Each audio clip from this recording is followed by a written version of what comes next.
വീടും.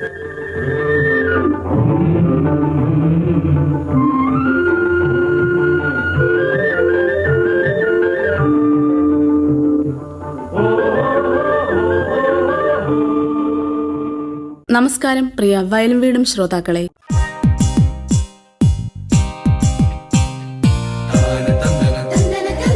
അന്നമൂട്ടുന്ന കർഷകന് പാദ നമസ്കാരം. കർഷക ദിനത്തോടനുബന്ധിച്ചുള്ള പ്രത്യേക പരിപാടി.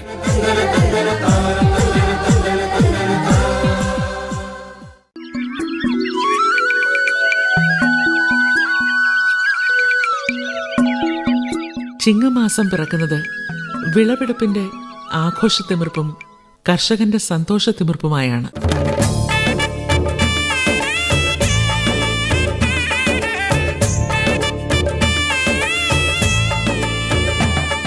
കർക്കടകം കഴിഞ്ഞാൽ ദുർഘടം തീർന്നു എന്നാണല്ലോ പഴയ കർഷകന്റെ വിശ്വാസം. അതുകൊണ്ട് തന്നെ ചിങ്ങമാസം കർഷകന്റെ മാസമാണ്. ചിങ്ങം 1 കർഷക ദിനമാണ്.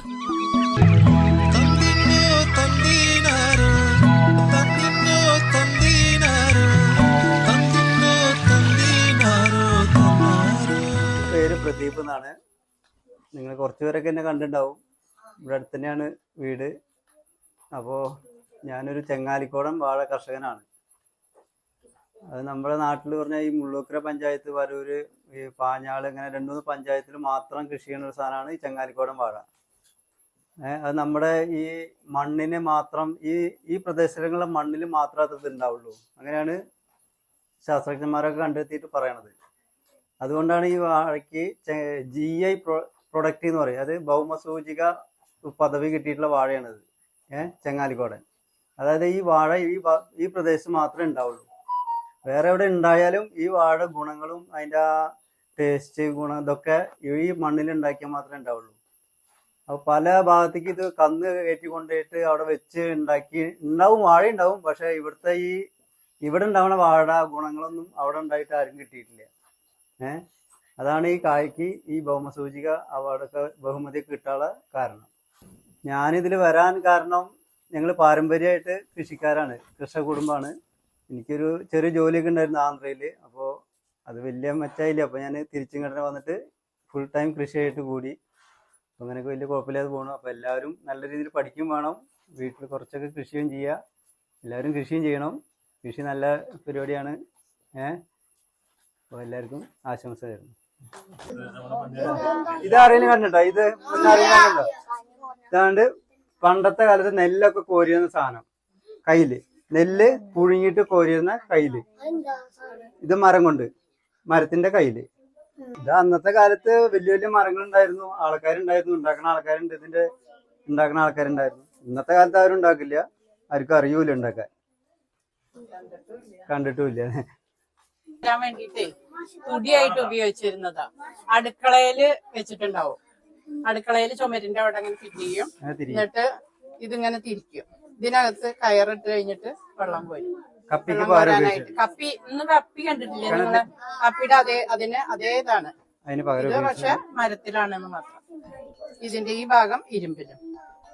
നമ്മളെ ചിരട്ടക്കയില് നിങ്ങൾ ആരെങ്കിലും കണ്ടിട്ടുണ്ടോ? ചിരട്ടക്കയില് ഇപ്പൊ സ്റ്റീൽ കയ്യിലൊക്കെയാണ് കൂടുതലും കണ്ടിട്ടുണ്ടാവുക. ഇതാണ് ചിരട്ടക്കയില് കേട്ടോ, ചിരട്ട കൊണ്ട് ഉണ്ടാക്കിയിട്ടുള്ള കയ്യില്. ഓക്കെ, കൂട്ടാനൊക്കെ എടുക്കാനൊക്കെ ഉപയോഗിച്ചിരുന്ന സാധനമാണ് കേട്ടോ. ഇതാണ് നമ്മളെ പണ്ടത്തെ കാലത്ത് പണ്ട് ഉപയോഗിച്ചിരുന്ന കൽച്ചട്ടി, കറി വെക്കാനും കൂട്ടാൻ വെക്കാനും ഒക്കെ ഉപയോഗിച്ചിരുന്ന കൽച്ചട്ടി പണ്ടത്തെ കാലത്ത്. ഉണ്ടോ? ഈ സാധനമാണ് നമ്മൾ ഉഴുതു മറിച്ചിട്ട് നമ്മള് നെല്ല് പണിയുമ്പോഴൊക്കെ മണ്ണ് നിരത്താൻ ഉപയോഗിച്ചിരുന്ന ഉപയോഗം കേട്ടോ. ഇതിന്റെ ഇതുമ്മ കയറ് കെട്ടിയിട്ടാണ് കാളയുടെ കഴുത്തിൽ കെട്ടിയിട്ട് നിരപ്പാക്കിയായിരുന്നു. കാളയുടെയും പോത്തിന്റെ ഒക്കെ ഇട്ട് കണ്ടം നിരപ്പാക്കുക. ഇത് കണ്ടിട്ടുണ്ടാരെങ്കിലും? ഇതാണ് പണ്ടത്തെ കാലത്ത് ഉപയോഗിച്ച ഇടങ്ങഴി. ഏകദേശം 1 കിലോ അരി നെല്ലൊക്കെ അളന്നിരുന്ന സാധനം. 1 കിലോ, ഇന്നത്തെ 1 കിലോ ഒക്കെ അളന്നിരുന്ന സാധനം ഇതുകൊണ്ടാണ്. മരത്തിന്റെ ഇടങ്ങഴി പണ്ടത്തെ കാലം ഉപയോഗിച്ചിരുന്നു കേട്ടോ. ഇത് പണ്ട് കാലത്തെ മോട്ടറൊന്നും ഉണ്ടായിരുന്നില്ലല്ലോ. അപ്പൊ ഒരു കണ്ടത്തുനിന്ന് മറ്റൊരു കണ്ടത്തിലേക്ക് വെള്ളം ഇതാവാൻ വേണ്ടിയിട്ട് ഇത് വെച്ചിട്ട് 2 തുടി ഇതുപോലെ ഇങ്ങനെ കെട്ടി കഴിഞ്ഞിട്ട് ഇതുകൊണ്ടാണ് വെള്ളം മുക്കിയിട്ട് ഒരു കണ്ടത്തുനിന്ന് മറ്റൊരു കണ്ടത്തിലേക്ക് ഒഴിക്കുക. ഈ പശുക്കളില്ലേ, തൊഴുത്തില് പശുക്കൾക്ക് ഇങ്ങനെ പുല്ലൊക്കെ ഇട്ട് കൊടുക്കണില്ലേ, വൈക്കോലും പുല്ലൊക്കെ ഇട്ട് കൊടുക്കില്ല. അപ്പൊ അതിന്റെ അടുത്ത് വെക്കണതാണ് ഇത്. വെള്ളം കൊടുക്കാൻ വേണ്ടിട്ട്, കഞ്ഞിവെള്ളം ഇതൊക്കെ കൊടുക്കാൻ വേണ്ടിട്ട് ഇതിൽ ഒഴിച്ചു കൊടുക്കുക ചെയ്യുക. അപ്പൊ ഇതിന്ന് രണ്ട് പശുക്കൾക്കൊക്കെ കുടിക്കാൻ പറ്റും. അങ്ങനെയായിട്ടുള്ള പാത്രമാണ് അത്. ഇപ്പൊ ബക്കറ്റിലൊക്കെ അല്ലേ വെക്കുക അല്ലേ? അപ്പൊ അതിന് പകരമായിട്ട് ഇതിലേക്ക് ഒഴിച്ചു കൊടുക്കും. അപ്പൊ ഈ പറ ഇരുമ്പിന്റെ പറയാണ്, കണ്ടാ, ഇരുമ്പിന്റെയാണ്. ഇത് നെല്ല് പറ വയ്ക്കണൊക്കെ കണ്ടില്ലേ, പൂരത്തിന് പറ വയ്ക്കാനൊക്കെ കണ്ടിട്ടില്ലേ, അതാണ് നെല്ലളക്കാൻ, നെല്ല് ഗോതമ്പ് ഇതൊക്കെ അളക്കാൻ ഉപയോഗിക്കും.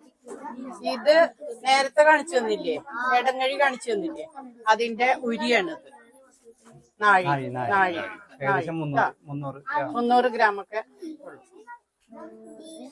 വാഴക്കന്നുകൾ എവിടെ നിന്നാണ് കൊണ്ടുവരുന്നത്?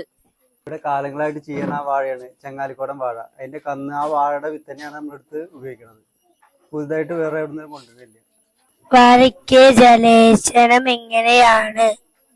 ജലസേചനം നമ്മളിപ്പോ പണ്ട് കാലത്തൊക്കെ ചാലും തടം എടുത്ത് മോട്ടർ അടിച്ച് ചാലിലേക്ക് ഇട്ട് തിരിക്കണ പതിവായിരുന്നു പണ്ടുണ്ടായിരുന്നത്. ഇപ്പൊ അതിനൊക്കെ മാറ്റം വരുത്തിയിട്ട് നമ്മൾ ഡ്രിപ്പ് ഇറിഗേഷൻ ആണ് ഇപ്പൊ ചെയ്യുന്നത്. ഡ്രിപ്പ് ഇറിഗേഷൻ അപ്പൊ കുറച്ച് വെള്ളം മതി, വാഴയ്ക്ക് ആവശ്യമുള്ള വെള്ളം കുറച്ച് ടൈം അടിച്ചാൽ മതി. അപ്പൊ വെള്ളം നമുക്ക് സേവ് ചെയ്യാൻ പറ്റും. കുറച്ച് വെള്ളം ആവശ്യമുള്ളൂ. ഇപ്പോൾ ഡ്രിപ്പ് ഇറിഗേഷനിലാണ് ചെയ്യണത്. എന്തെങ്കിലും തരത്തിലുള്ള കീടനാശിനികൾ, കള്ളനാശിനികൾ നിങ്ങൾ ഉപയോഗിക്കുന്നുണ്ടോ? അത്യാവശ്യം കുറച്ചൊക്കെ ചെയ്യാണ്ട് രക്ഷപ്പെടാൻ പറ്റില്ല. അത്യാവശ്യം കുറച്ചൊക്കെ ഉപയോഗിക്കുന്നുണ്ട്. ജൈവ കീടനാശിനിയാണ് അത്യാവശ്യം ഉപയോഗിക്കുന്നുണ്ട്. എന്നാലും കുറച്ചൊക്കെ രാസ കീടനാശിനി ഉപയോഗിക്കാണ്ട് രക്ഷപ്പെടാൻ പറ്റില്ല. ഒരു വാഴ കുലക്കാൻ വേണ്ട സമയം, അത് വിളവ് എടുക്കാൻ ഉള്ള സമയവും എത്ര? കൊലയ്ക്കാൻ 7 മാസം കഴിഞ്ഞാൽ വാഴ കൊലയ്ക്കും. 10 മാസം അല്ലെങ്കിൽ 10.5 മാസം കൊണ്ട് നമുക്ക് വെള്ളം എടുക്കാം. ഈ വാഴ ചെങ്ങാലിക്കോടൻ വാഴ 11 മാസം മാക്സിമം അതിൻ്റെ ഉള്ളിൽ വെള്ളം എടുക്കാം. ചെങ്ങാലിക്കോടന്റെ പ്രത്യേകത എന്തൊക്കെയാണ്? ചെങ്ങാലിക്കോടൻ വാഴ നമ്മുടെ നാട്ടിൽ മാത്രം, കുറച്ച് പഞ്ചായത്തുകൾ മാത്രം ഉണ്ടാവുന്ന ഒരു വാഴയാണത്. അതിന് നല്ല സ്വാദാണ്. അത് പൊതിഞ്ഞ് കെട്ടി നല്ല കളറ് വരും. അതിന് നല്ല ഡിമാൻഡാണ്. ഗുരുവായൂർ അമ്പലത്തേക്കൊക്കെ നല്ല ഡിമാൻഡാണ്. ഗുരുവായൂർ അമ്പലത്തിൽ പൂജയ്ക്കും കാഴ്ചക്കൊലയ്ക്കും ഒക്കെ കൊണ്ടുപോകുന്ന കൊലയാണത്. നല്ല സ്വാദാണ്, നല്ല ടേസ്റ്റാണ്, നല്ല കളറായിരിക്കും. ശരീരത്തിനൊക്കെ നല്ല പവറും ആരോഗ്യമുണ്ടാവും. നമ്മൾ വാഴ കൃഷി ചെയ്യാൻ തുടങ്ങുമ്പോൾ ആദ്യം ചെയ്യേണ്ടത് കാര്യം എങ്ങനെയാണ്?